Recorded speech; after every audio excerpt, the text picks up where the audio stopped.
If you need some help, then it's time for Mr. English Teacher. Gotta read some literature, then here it is, it's Mr. English Teacher.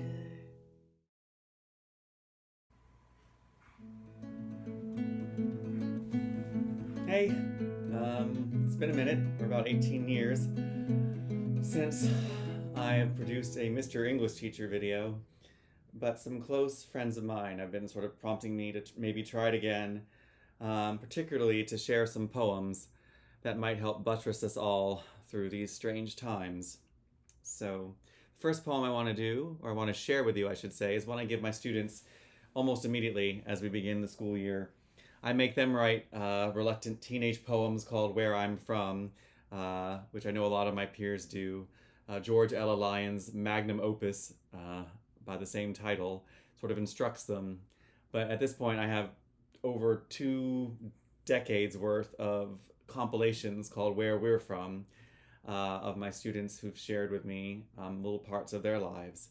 So I just wanted to share this. And I should say I do share this poem so they can understand exactly where I'm coming from.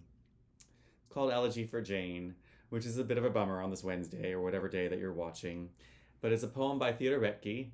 It has a sort of a subtitle called My Student Thrown by a Horse. And poems tend to be about love, death, and shiny things. And this poem is about all three, really. So, here we go.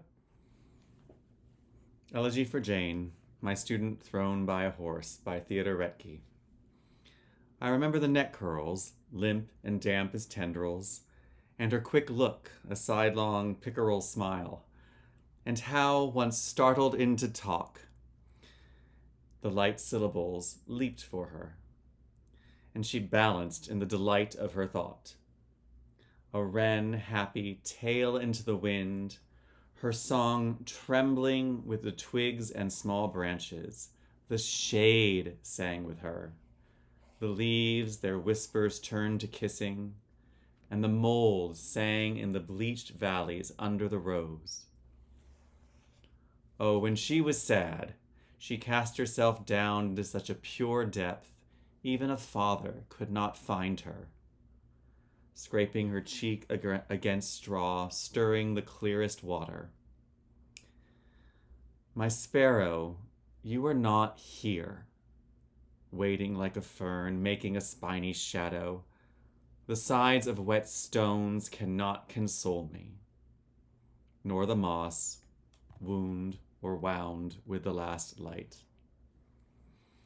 If only I could nudge you from this sleep, my maimed darling, my skittery pigeon. Over this damp grave, I speak the words of my love. I, with no rights in this matter, neither father nor lover.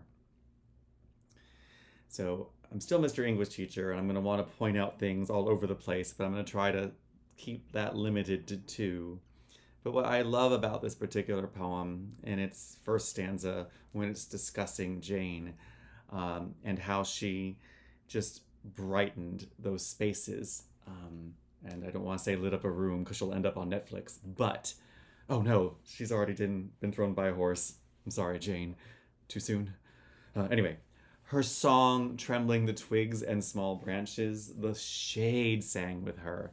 This beautiful moment, something that you can see that is dark, that is also singing. That is something called synesthesia, when we confuse those, not confuse, but bring together images. In this case, something that we can see has been given voice. And of course, the shade is usually dark, but even the dark spaces are singing with Jane, or sang with her. And then lastly, I teach this poem to my students, and my AP kids anyway, particularly about tone, because tone's difficult, because there's so many of them working on us in a poem. But the tone here is, of course, the tone toward Jane is one of admiration. The tone toward the situation is obvious of sadness, but my favorite tone, and the tone of the teacher here, is the frustration he feels because the readers, society at large, won't let him feel what he does. He's not her father. He's not her lover. He's not her friend. But he's her teacher. He was her teacher. And that's where I'm from.